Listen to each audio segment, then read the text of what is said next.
ज्ञान सागर में पुनः आपका हार्दिक स्वागत है।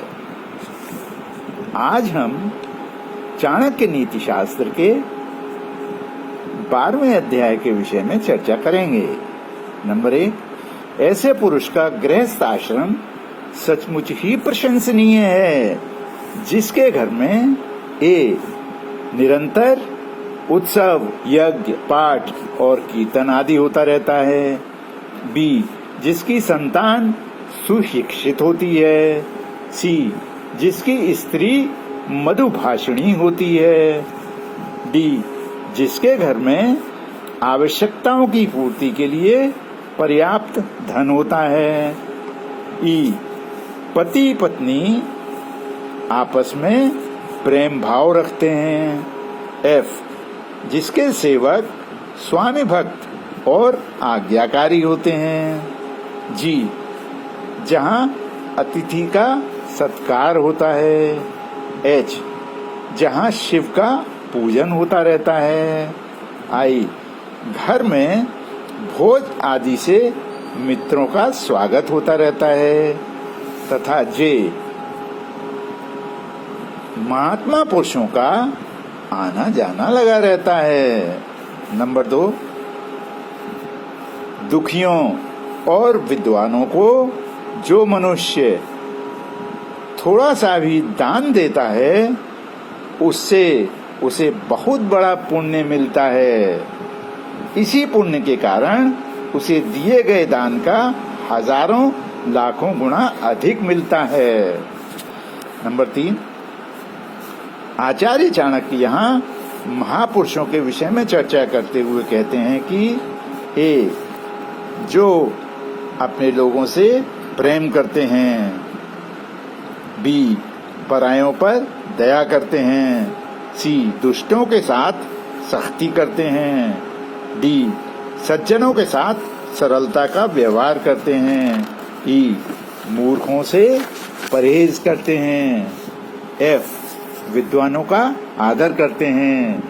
G, दुश्मनों के साथ बहादुरी से पेश आते हैं। H, गुरुजनों का सम्मान करते हैं। तथा I, जिन्हें स्त्रियों के प्रति लगाव नहीं होता। नंबर 4, ऐसे मनुष्य को दुष्ट समझना चाहिए जिसमें ये दुर्गुण हों। A, जिसने कभी किसी चीज का दान न किया हो। B, जिसके कानों ने कभी ज्ञान की बातें न सुनी हों। C, जिसकी आंखों ने कभी सज्जनों और महात्माओं के दर्शन न किए हों। D, जो कभी किसी तीर्थ में न गया हो। E, जो गलत तरीकों से धन कमाता हो। तथा F, जो घमंडी हो। नंबर 5, उन्हें धिक्कार है जिन लोगों का भगवान श्री कृष्ण के चरण कमलों में अनुराग नहीं है। B, जिनकी जिह्वा को श्री राधा जी और गोपियों के गुणगान में आनंद नहीं आता। C, जिनके कान श्री कृष्ण की सुंदर कथा सुनने के लिए उत्सुक नहीं रहते। तथा D, ऐसे लोगों का जीवन व्यर्थ है जो व्यक्ति जीवन में प्रभु का गुणगान नहीं करते। नंबर 6, A, करील में पत्ते नहीं आते। B, उल्लू दिन में नहीं देख सकता। C, चातक के मुंह में वर्षा की बूंद नहीं पड़ती। इन सब के लिए वसंत ऋतु, सूर्य और बादल को दोष नहीं दिया जा सकता। यह तो इनके भाग्य का दोष है जिसे कोई नहीं बदल सकता। नंबर 7, साधुओं और सज्जनों के संपर्क में आने से दुष्टों में तो अच्छे गुण आ जाते हैं, परंतु दुष्टों की दुष्टता का सज्जनों पर कोई प्रभाव नहीं पड़ता। 8, साधु लोग तीर्थों के समान होते हैं। तीर्थों के दर्शन का फल कुछ समय बाद मिलता है, परंतु साधु समागम तुरंत फल देता है। नंबर 9 ए, जिस शहर में विद्वान, बुद्धिमान और ज्ञानी पुरुष नहीं रहते। बी, जहां लोग दान नहीं देना जानते। सी, जहां अच्छे काम करने में कोई चतुर नहीं है। तथा डी, जहां बुरे चाल चलन वाले तथा लूट खसोट करने वाले सभी एक से बढ़कर एक हैं। ऐसी जगह को गंदगी का ढेर समझना चाहिए और वहां के लोगों को गंदगी के कीड़े। नंबर 10, ऐसे घरों को शमशान के समान समझना चाहिए, जहां ए, विद्वानों और ब्राह्मणों का आदर नहीं होता। बी, जहां वेदों, शास्त्रों आदि का अध्ययन पाठ कभी नहीं होता तथा यज्ञ नहीं किए जाते। नंबर 11, ये 6 गुण ही मनुष्य के सच्चे रिश्तेदार होते हैं। ए, सच्चाई उसकी माँ के समान है। बी, ज्ञान पिता के समान है।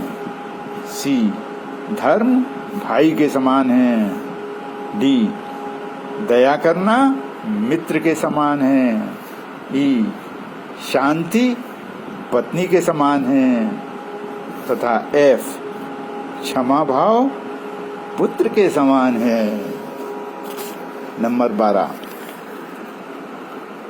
दुष्ट चाहे बूढ़ा हो जाए वह दुष्ट ही रहता है। नंबर 13, ए, निमंत्रण पाकर ब्राह्मण प्रसन्न होते हैं। बी, हरी घास मिल जाना गौ के लिए प्रसन्नता की बात होती है। सी, पति की प्रसन्नता स्त्रियों के लिए उत्सव के समान होती है। डी, परंतु मेरे लिए तो भीषण क्षणों में अनुराग ही जीवन की सार्थकता अर्थात उत्सव है। 14, ए, जो दूसरों की स्त्रियों को अपनी माता के समान समझता है। बी, दूसरों के धन पर नजर नहीं रखता। सी, सभी लोगों को अपनी ही तरह समझता है। ऐसा व्यक्ति विवेकशील पंडित कहलाता है। नंबर 15, धर्म में तत्परता, मुख में मधुरता, दान में उत्साह, मित्रों के साथ निष्कपटता, गुरु के प्रति विनम्रता, चित्त में गंभीरता, आचरण में पवित्रता, गुणों के प्रति आदर, शास्त्रों का विशेष ज्ञान, रूप में सुंदरता तथा भगवान शिव में भक्ति, ये सब गुण एक साथ हे राघव केवल आप में ही हैं।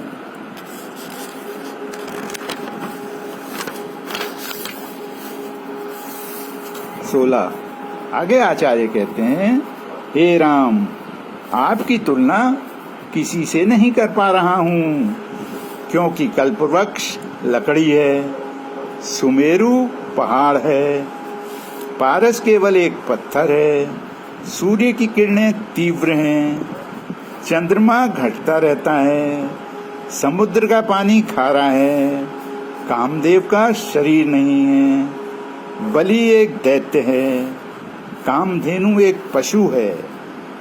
आपकी उपमा किसी से नहीं दी जा सकती।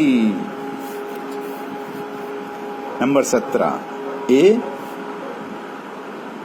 घर से बाहर विद्या सच्ची मित्र होती है।